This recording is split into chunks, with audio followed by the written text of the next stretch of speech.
Hi, everybody. Dennis Prager here, back from the end of 10 days. Alaska, Florida, Massachusetts, Pennsylvania. Every flight was on time, just for the record. Got to give them credit where it's deserved. They've been canceling a lot. It's a roulette. Flying is a form of roulette. They should, you know what?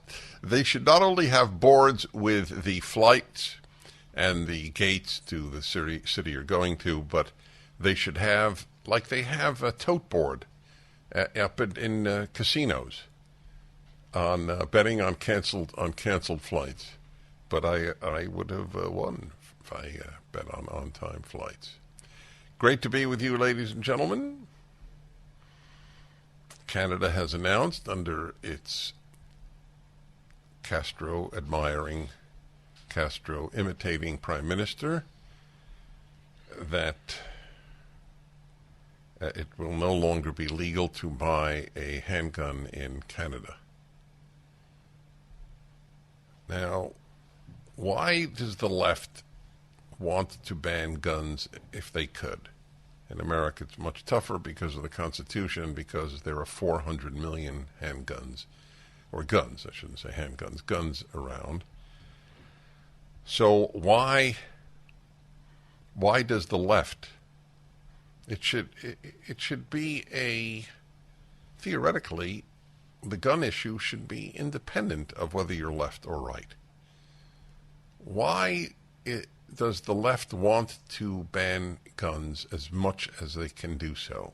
And in Canada they can do so because there's no constitution that ensures that people have the right to own a gun.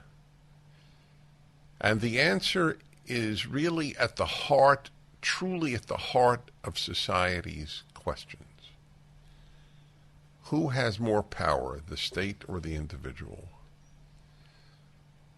And for the left, the state is all-powerful, all-good, omnipotent. It is, in effect, the opposite of what the founders of America wanted the state to be. I'll give you an example that has nothing to do with guns. The Biden regime, I've never used that term with regard to an American president, never, not with a Democrat, not with a Republican. And the reason is he runs it as a regime. He doesn't run it as an administration. The Biden regime announced last week that it would no longer give schools that did not allow anyone who wanted to go into any bathroom at a school access. It would stop supplying them with breakfasts and or lunches. No more free meals from the national government. Did you know the federal government? I thought it was a state government issue, giving meals to schools. Did you know that? It was news to me. Anyway, you see, the reason for the ever-increasing government is not altruism. It might be the consciously motivating factor for some people on the left, I grant that. But it is really about power. Power, just as it is in Europe. The more Brussels or The Hague has power, the more the left in Europe likes it. The idea that Britain would exit, called Brexit, that Britain would exit the European Union, at least not, it doesn't. Did it exit the EU or just the EU's monetary system? No, the EU. It's not. That's right. It's the whole EU. So it exited the EU. That means Brussels has no control, or not nearly as much control over the United Kingdom as it does over most of the countries on the European continent. It is all about power, all about it. And that was why the founders wanted Americans to be allowed to own a gun, because they didn't want the state to have all that power. You know, I've mentioned this, but not often. Is Hardball still on MSNBC, or that died? I know he left, but did the show leave when he left? Okay. Many of you will remember Hardball on MSNBC. What was the guy's name? Chris Matthews, yeah. So Chris Matthews had me on a few times. In the days when the left was the left, but it wasn't as totalitarian as it as it always ends up being. That's Hardball. I'm Hardball. It's the place for politics. Okay, that's it. That was the man. And he had on an American congressman from the Bay Area in California who was actually a moderate Democrat. And he was a Jew, as I am. And the gun issue arose, and he was a Holocaust survivor. I think he was from Hungary originally. He was a decent man. And I said, as a Jew and as one who's written on anti-Semitism, a book out, 3rd edition, Why the Jews, The Reason for Anti-Semitism, and one who's been preoccupied with the issue and with the Holocaust a great deal. And I said, I wish that all the Jews of Europe had had a gun. In all of my public statements, I can't think I have made one that is less controversial than that one. Who wouldn't wish that all the Jews of Europe had guns? The Nazis still would have come after them to kill every Jewish man, woman, and child. But at the very least, they would have taken a lot of Nazis with them as they entered their apartments to drag them out.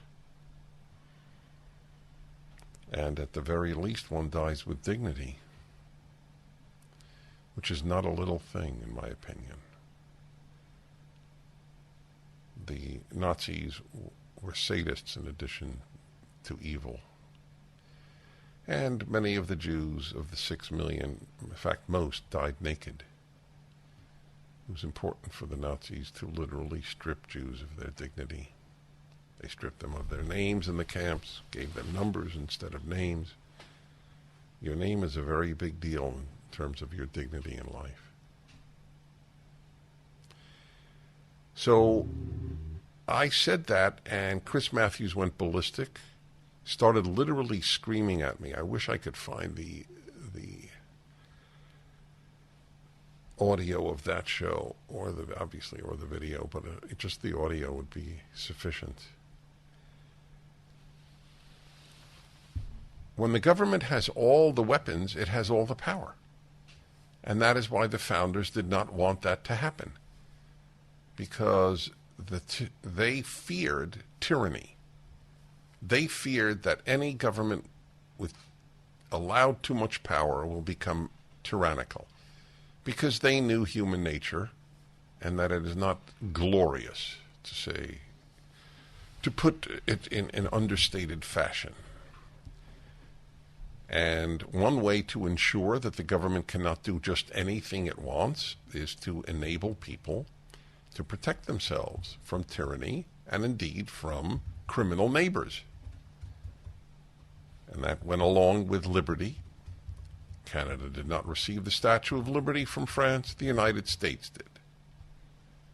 To the extent that Canada had liberty, it was, and it did.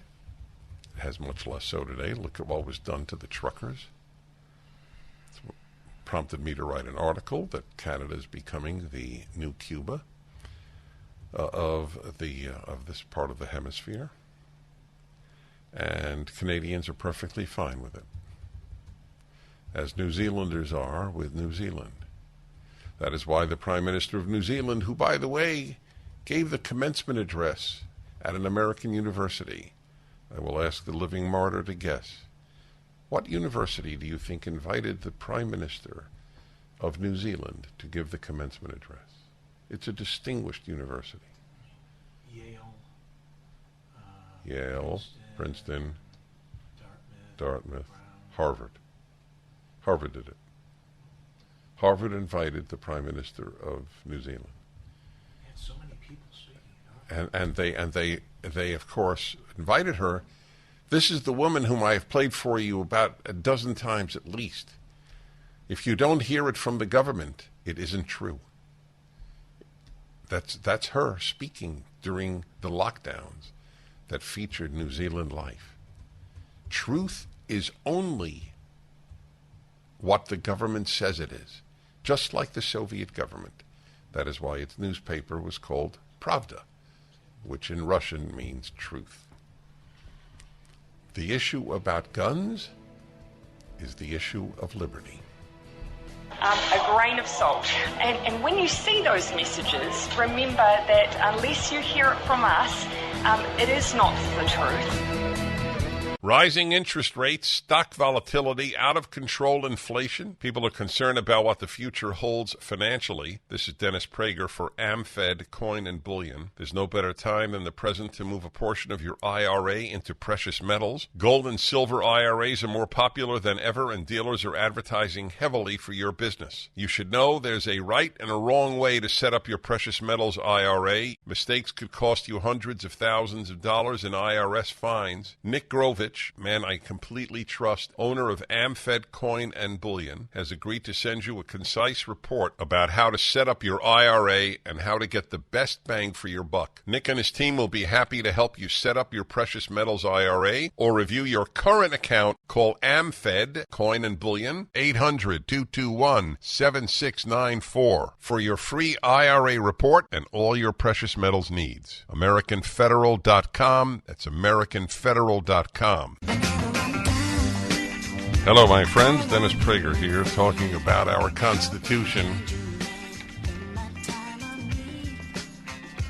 The issue, my friends, is liberty, and what the left hates. Because I guess it's a very fair question that I posed. Why do they hate guns? Now, there are some who will say that they hate murder more than conservatives do. But that is so sick and evil, I won't even go there.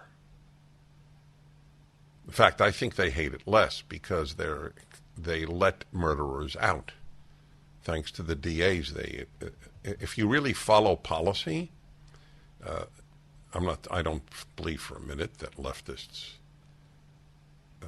are not repulsed by murder. But I am certain, this is not a matter of belief, that they make more murders possible by their DAs, as just an example.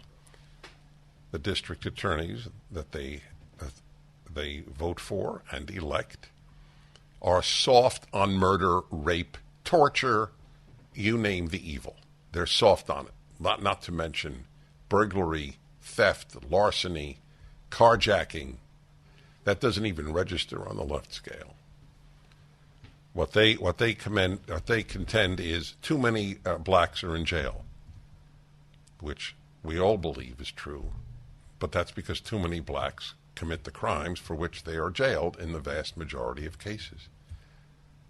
But you can't. It's amazing. You can't say almost any truth. Leftism is anger at reality. About 30 years ago, I read a woman, I wish I remembered her name so I could cite her, and she wrote, "The left hates les faits de la vie," the facts of life. That's correct. The issue, therefore, is not one's attitude toward murder, it's one's attitude toward liberty. The state is everything. The state will feed you, the state will clothe you, the state will educate you. The state will manage your life. There is in the human species, apparently, if you don't have it, and I don't, it's really hard to wrap your mind around it. But in the human species, there is a yearning to control others. I guess many of you know of such a person in your extended family, maybe, unfortunately, your immediate family. Someone who loves to control others. Be an interesting question. The controlling personality, do you think they tend to vote more left or right? An interesting question, no?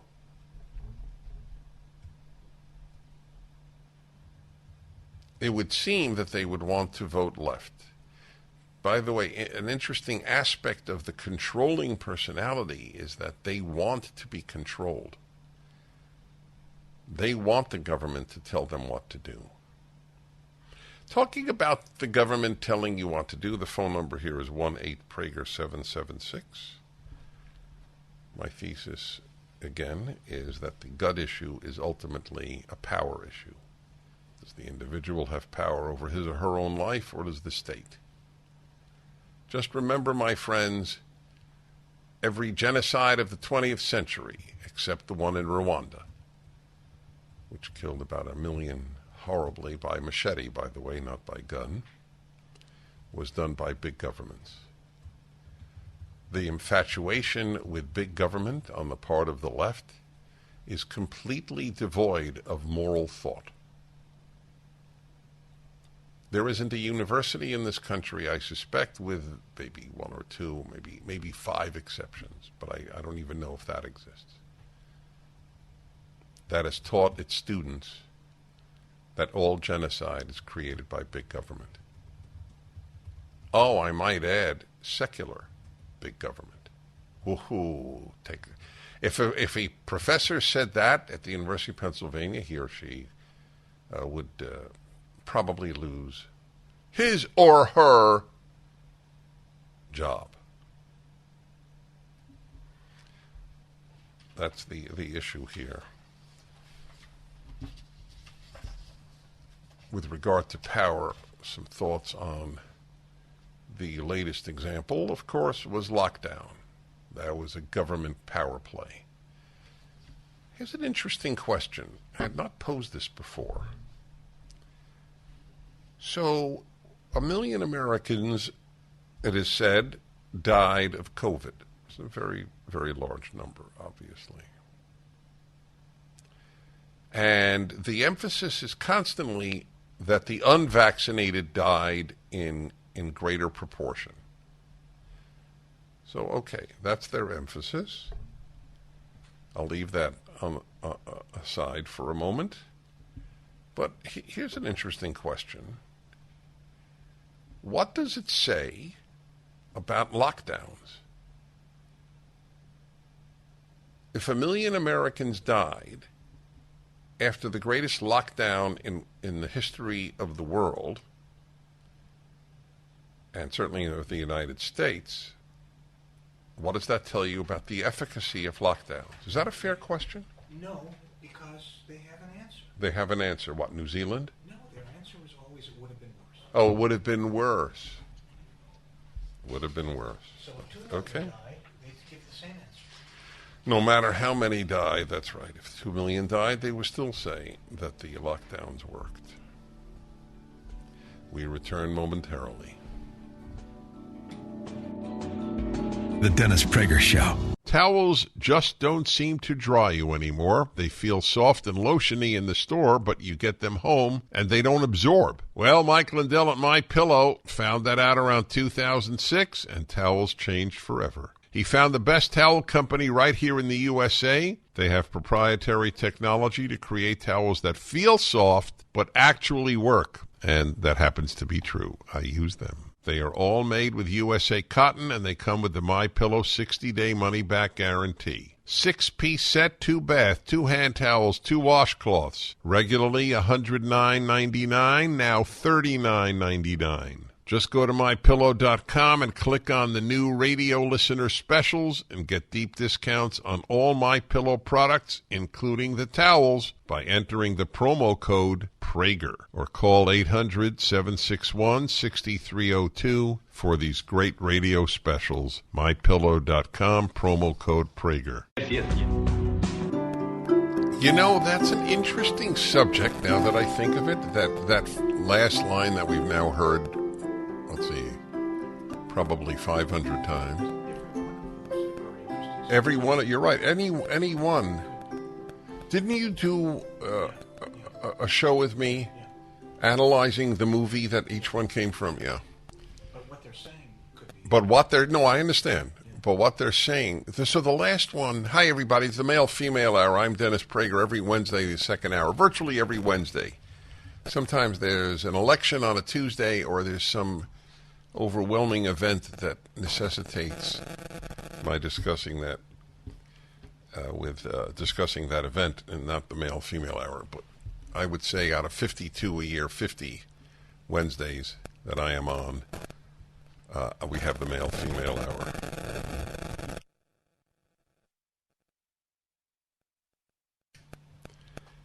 So I was just thinking that last line, doctor, the women have always been a problem for me.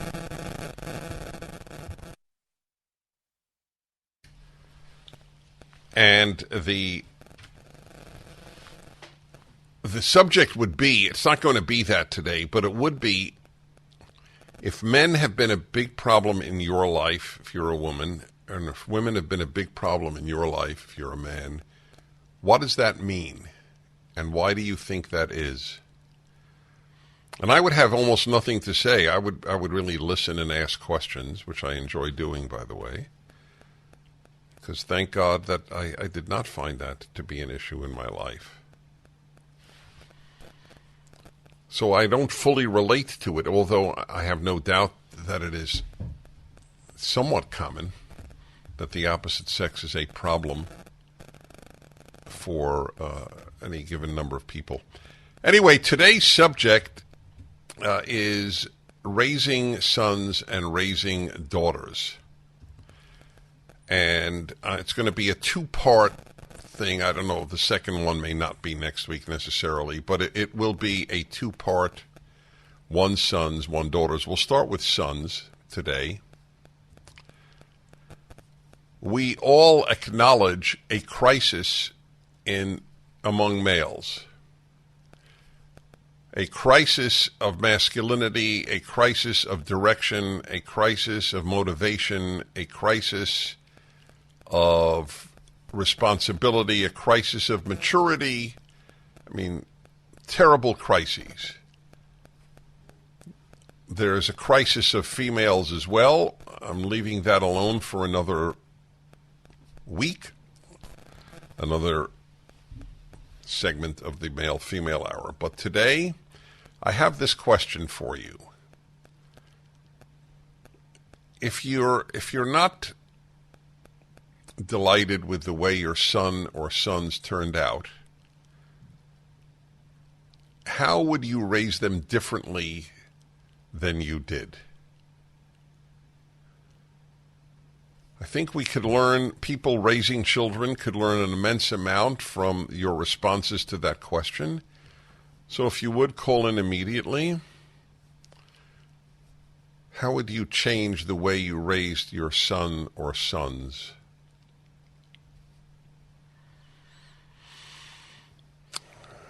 It's an interesting question. I mean, there have to be a lot of answers to that question, given the crisis of the male in American life.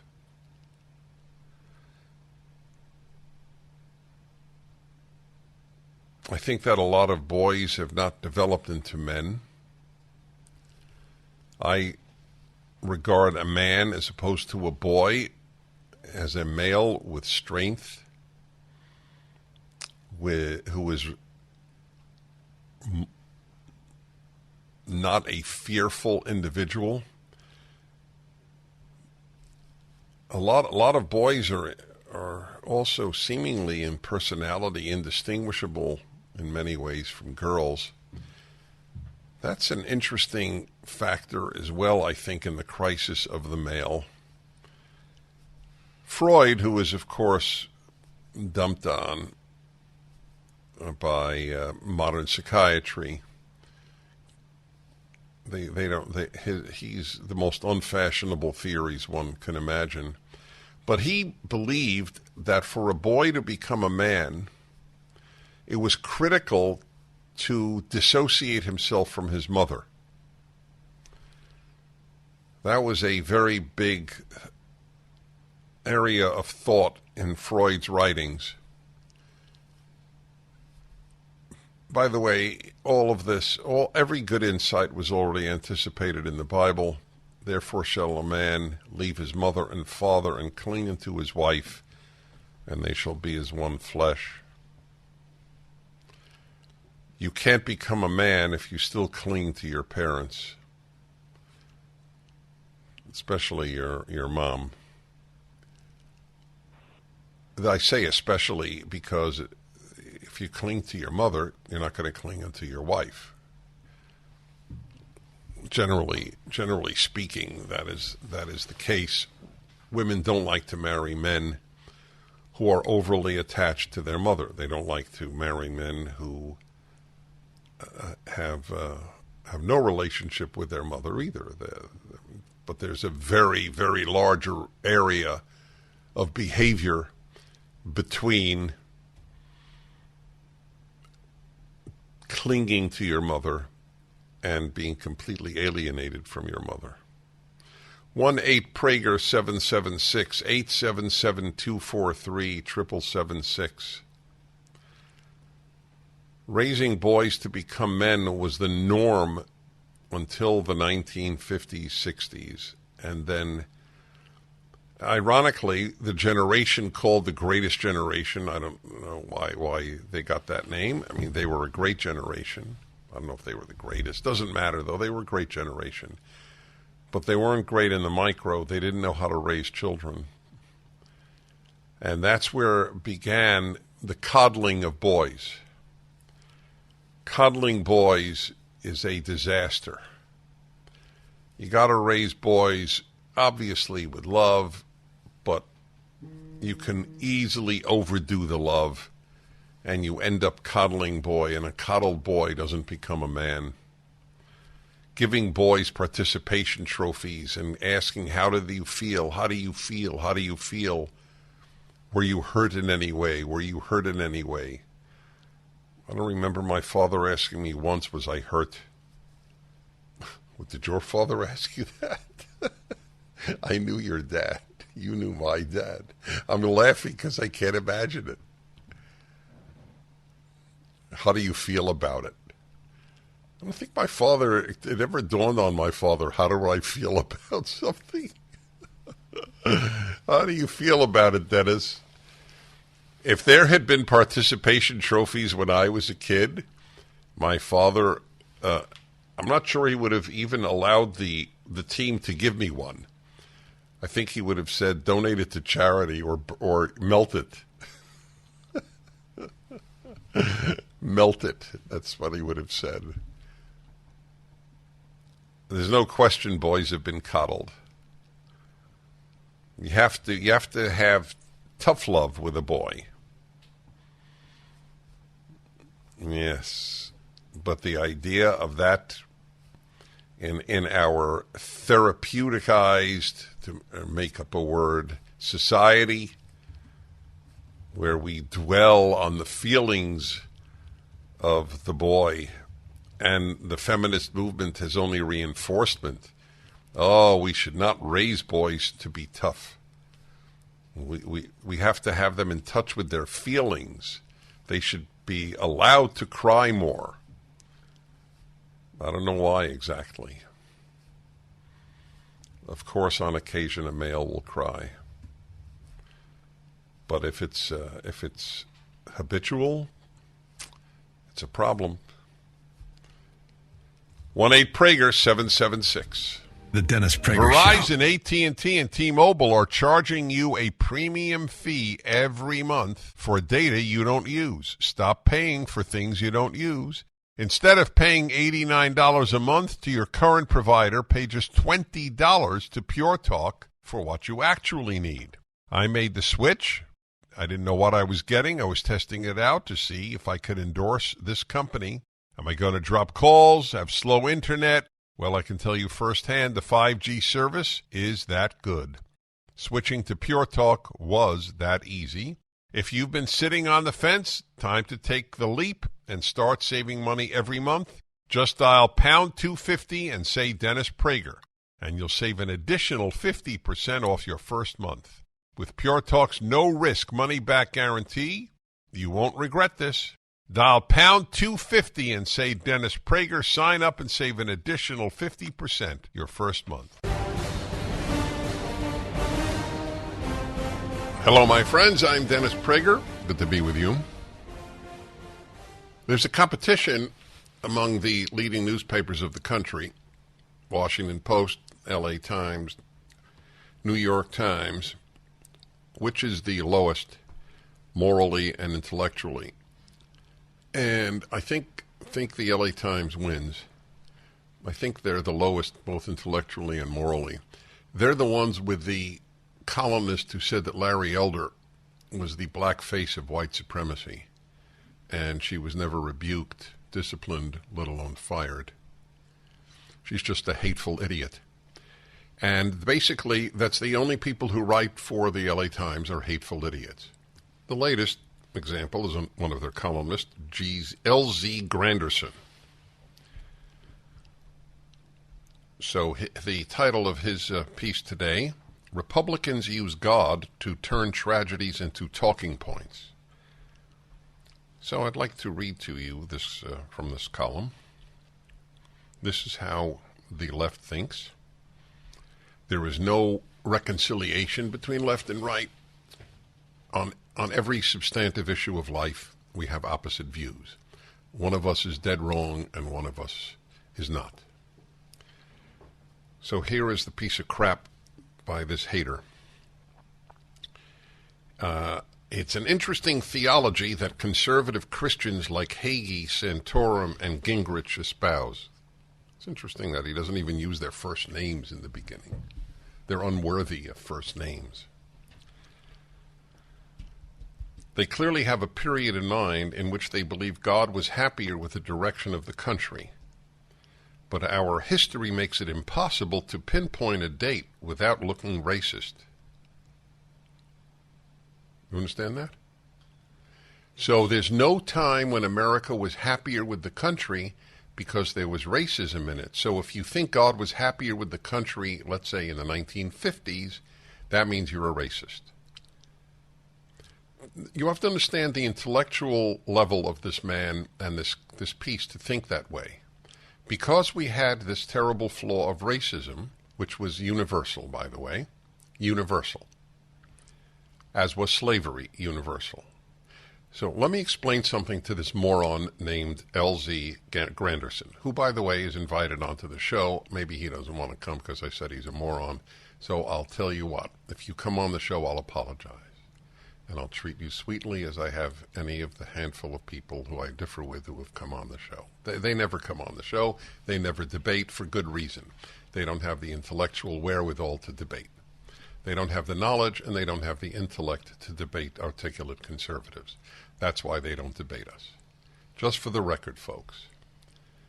Anyway, I've offered tens of thousands of dollars to any left-wing New York Times columnist to debate me or Larry Elder or any of a number of people that I'd be happy to suggest. So let me explain something, Mr. Granderson. Since slavery and racism were universal, the question that you ask about America is not did it share the same flaw that the whole human race had, but what made it better than the rest of the human race? That is why you've decided to stay here and not move elsewhere, because you know how damn well you have it. In how many countries could you make a living writing such drivel? A good living, I might add. So you stay here. You stay in this racist cesspool that you think America is. Why would you do that? You're black and gay. You're a member of two victim groups. Wow. That is quite a status. Yes, we do clearly have a period in mind in which we believe God was happier with the direction of the country. That is exactly correct. We do. But it does not make us racist, because we were leaving racism. We did abolish slavery in the 1860s, sooner than most places on earth. So they tend to talk in nostalgic Judeo-Christian generalities, like Senator Ron Johnson, who recently said, I think the solution is renewed faith. That's right. I think that is correct. That's what I believe. I believe that the issue is much less guns than it is lack of fathers and lack of religious, specifically Judeo-Christian moral values in the upbringing of half of our population. but he thinks that that's ridiculous. Quote, as if there's an agreed-upon faith or showing of that faith that we should all agree to return to. Yeah, there was an agreed-upon faith. It was called, in the broadest terms, Judeo-Christian. Into that faith were Jews, Catholics, Protestants, with all their denominations, and Mormons. That's a lot of Americans. That's correct. That is what abolished slavery, Granderson. The Judeo-Christian principles are exactly the reason we abolished slavery, the reason the British did it even before we did it. It was Christians who founded the abolitionist movement, not secularists. With each passing day, it is clear that conservatives want to move the national conversation surrounding these mass shootings away from gun access and toward God. Correct. I'm one of them, Mr. Granderson. This despite Pew having found that the U.S. to already be the most devout of all the rich Western democracies. Yes. However, you dummy, it's not the devout who are doing the shooting. Wow, this guy is really, it's a giant intellect. I feel, there's always a voice in me feeling, you're somewhat of a bully, Dennis, because you're so much smarter than this man. And I don't walk around thinking I'm Mr. Smart. But there's no comparison between me or any of my colleagues in talk radio and this guy Granderson. He's an idiot. I think that's a qualification to be an LA Times columnist. Yes, so let me explain, Mr. Granderson. The U.S. is the most devout of all the rich Western democracies does not negate the notion that Judeo-Christian values are more important than fewer guns. I know that's a toughie for you. But the point is the individual. How many of the people who are murdering, not just mass murdering, just murdering, went to church that Sunday? How many, Mr. Granderson? 40% of Americans do attend a house of prayer in the Judeo-Christian notion of the term, synagogue or church or temple, and they did that previous Sunday. So theoretically, 40% of our murderers, if it has no effect, Mr. Granderson, 40% of our murderers should have gone to church that week or synagogue. Is that the case? Okay, we all know the answer to that. So your point is not only not a point, it's not a point that an intelligent person would make. It's not guns we have to fear according to the Hagee Santorum Gingrich theology. It's evil that threatens us. Wow, what a radical notion. What a radical notion to LZ Granderson. It's not evil that threatens us. It's guns. Do you know how stupid that comment is? Isn't it guns in the hands of evil people that threaten us? How many people ruin other people's lives with words? So is it words that threaten us? Or is it evil people's use of words that threatens us? The adherents of this thinking say after any horror, we have to fight evil. He mocks that. Is there anybody intelligent who writes for the LA Times? I don't know the answer. I'm just asking. And I mean it. I'm not being cute. I'm just asking. My question is how a nation that romanticizes, even monetizes its own evil beginnings, what does that mean? We romanticize our evil beginnings and we monetize them. Do you know what that means? Okay, if you don't know and I don't know, it's a bad sign. Well, we don't romanticize the evil. We romanticize the beginnings. Nobody romanticizes the evil. It's a big difference. Can even start to fight the kind of evil some of these politicos speak of. This is the country that turned Christopher Columbus from being lost at sea into a folk hero who, quote, discovered, unquote, a land full of people. Right, I know they hate the idea that we say Columbus discovered America. Did anybody on Earth know about America outside of the people living here?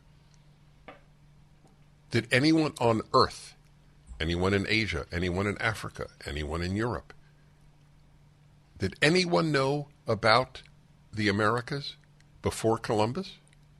No. That's why we say he discovered it. That doesn't mean no one was here. He discovered the people who were here too. That's right. That's what discover means. Discover means it wasn't there before you discovered it. You removed its cover. Discover. But darling, be home soon.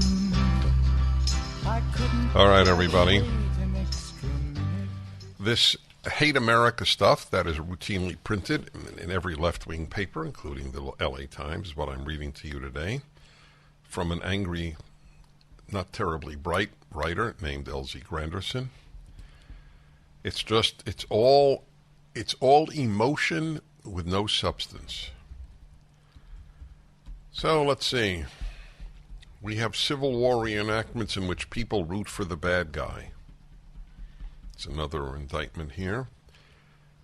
Then he says, I would ask Patrick. Who was the Patrick here? Yes, Texas Lieutenant Governor Dan Patrick, who had said after the Uvalde shooting, you just cannot change character without changing a heart, and you can't do that without turning to God. I would ask Patrick, when exactly did a nation built on stolen land, kidnapping, and enslavement turn away from God? What does that mean? Oh, I see. See, we turned away from God in our very founding because of stolen land. I'd like to know what country is not built on quote-unquote stolen land? What country exists, and there may be, I'm asking a fair question, on land that no one else lived on prior to that? Kidnapping, well, that's part of that. I guess, kidnapping and enslavement. So, does he know how many more black Africans were enslaved by the Muslim world, the Arab world, than by America? It's 360,000 blacks were shipped to America on those hell ships. But we're talking millions and millions in Africa. So terribly enslaved in the Arab slave trade that they never reproduced. That's why there are so few black Arabs. There are, but there are few. And the reason is they were castrated so as not to be able to produce offspring. I wonder if Granderson knows that. I doubt it. I only ask because after the shooting in Texas, Ron Johnson said, we've stopped teaching values in so many of our schools, now we're teaching wokeness. That's exactly right. 100% right. Which isn't a subject in school, but certainly is one outside of it, and it's being vilified by the same political leanings that meet cries for gun control, with rhetoric like, quote, we took God out of schools and we wonder how this evil comes in. That's what Fox News' Rachel Campus Duffy said. It's what Dennis Prager says, too. That's correct. Yep. Just for the record, LZ Granderson, the record of secular regimes is a hell of a lot worse than the American record with its Judeo-Christian values. The greatest slaughter machine in history was Communist China. Completely secular government, anti-religious. Pol Pot, one of the highest ratios of self-murder, maybe the highest ratio in history. Almost a third to a quarter of all Cambodians were slaughtered. Guy studied at Sorbonne, Pol Pot did.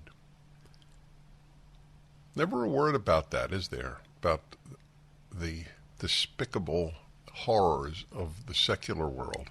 Never a word. Only about the flaws of the religious world. Shows you how intellectually dishonest these people are. But they're not only intellectually dishonest, they're ignorant. This would be news to LZ Granderson. He's part of the LGBTQ community. Where are gays treated better than in the Western world? Have any answer to that one? Okay, everybody, that's what the LA Times has decided to publish.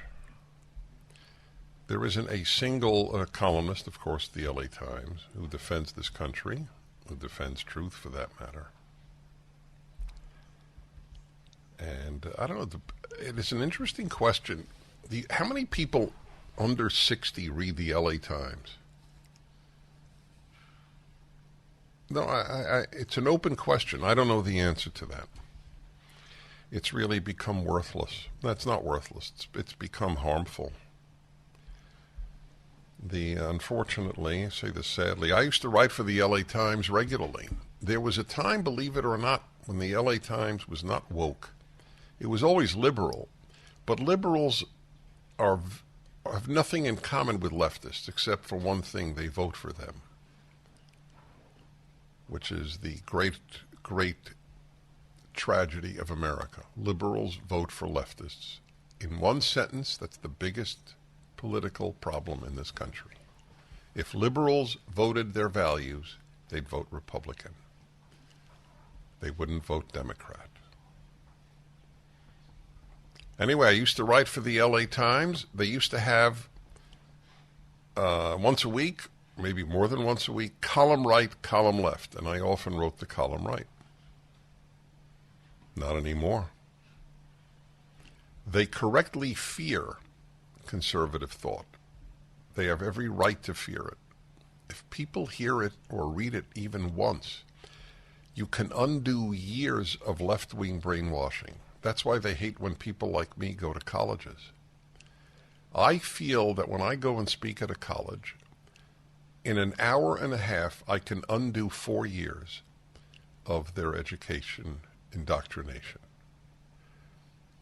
That's all it takes. Give me 90 minutes at any college.